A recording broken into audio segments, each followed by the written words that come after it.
Muy buenas tardes, queridos estudiantes de grado décimo. Soy su profesor de inglés Jaime Vélez y les mando un saludo muy especial a ustedes y a sus familias. Les recuerdo que las semanas anteriores estuvimos mirando el tema eh, cuando las palabras pueden tener varios significados o varias funciones. Pues una misma palabra en inglés puede cumplir la función de un sustantivo, de un verbo, un adjetivo, etcétera.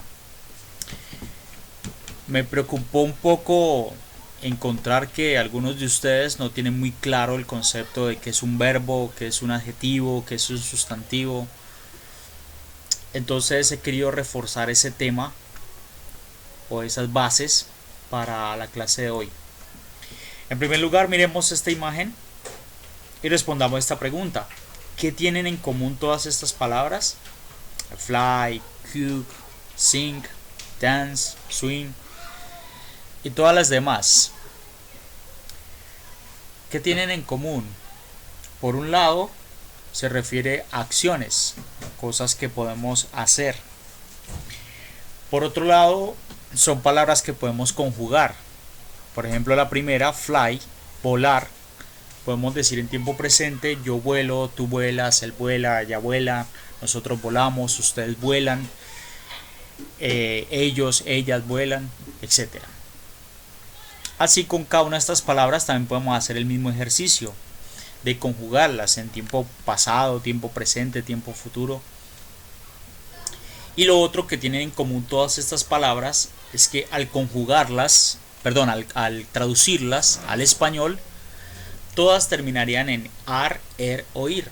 Por ejemplo, volar, terminación ar, eh, nadar, terminación ar, leer, terminación er, escribir, terminación ir. Entonces, estas palabras tienen al menos tres cosas en común, las que acabo de explicar. Precisamente esas son las características que tienen las palabras que llamamos verbos. Un verbo es una palabra que se refiere a una acción, pero también puede ser un estado. Puede decir yo estoy contento, y cuando digo estoy, me estoy refiriendo a mi estado, a cómo me encuentro en el momento. Entonces se refiere a acciones, a estados. También son palabras que se pueden conjugar. Por ejemplo, usted la palabra mesa no la puede conjugar. Usted no puede decir yo mesa, tú mesa, nosotros mesa. No se puede, porque mesa no es un verbo, mesa es un sustantivo. Y lo otro es que, recuerden, son palabras terminadas en ar, er e ir en español. Aunque no toda palabra que termine en ar, er o ir va a ser un verbo, porque por ejemplo mujer termina en er, pero no es verbo, mujer es sustantivo. Ofir es un nombre, ofir entonces tampoco es un verbo a pesar que termine en ir, y así sucesivamente. Ok, los verbos, entonces ahí tenemos la definición, son las palabras que expresan la acción o el estado en una oración. Describen lo que el sujeto está haciendo o sintiendo, son palabras que se pueden conjugar. Bueno, eso ya lo explicamos. Y aquí tenemos dos oraciones, o mejor dicho, una oración en español y su traducción al inglés. Encontramos que la palabra que es el verbo está encerrada. En este caso, Pedro y Juan estudian muy alegres. Estudian sería el verbo. En inglés, Peter and John play so happy. Play sería el verbo, porque es la acción. Es la palabra que se puede conjugar. Y es la palabra terminada en ar en español, jugar. Ahora, existen dos clases de verbos principalmente. Hay varias maneras de clasificar los verbos, pero la principal es esta. Los verbos se pueden clasificar en regulares, son los que no cambian su conjugación excepto en el tiempo pasado, y participio pasado, donde se les agrega una D si el verbo finaliza en la E, o ed en otros casos. Entonces, por ejemplo, walk, caminar, en pasado sería walked. Y también tenemos a los verbos irregulares, son los que cambian a distintas formas en el tiempo pasado y el participio pasado. O sea que este tipo de verbos no forman su pasado ni su participio pasado con ed, sino que de otras maneras.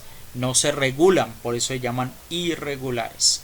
Entonces, por ejemplo, think, pensar, el pasado no es con ed, sino es completamente diferente, es thought, que se puede traducir como pensé o pensaba o pensamos.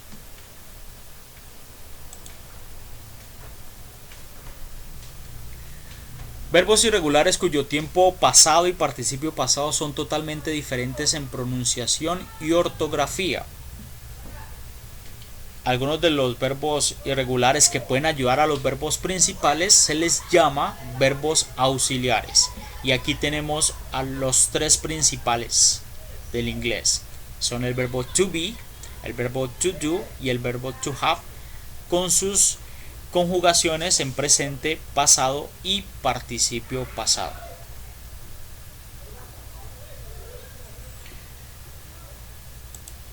Ok, después de esta explicación, entonces vamos con la actividad que ustedes tendrán que hacer para este tema. Son las siguientes preguntas. Toman nota. Número 1, ¿qué son los verbos? Número 2, ¿cuáles son las clases de verbos? Mencionamos 3, recuerden. Y número 3, elaboren el cuadro donde aparecen los 3 verbos auxiliares principales del inglés. Este cuadro. Le toman foto o pausan el video, como quieran. Y la cuarta pregunta, ¿qué son los verbos auxiliares? Toman foto a los cuadernos y envían las evidencias a mi correo electrónico. Por el grupo de WhatsApp les puedo enviar mi dirección de correo electrónico.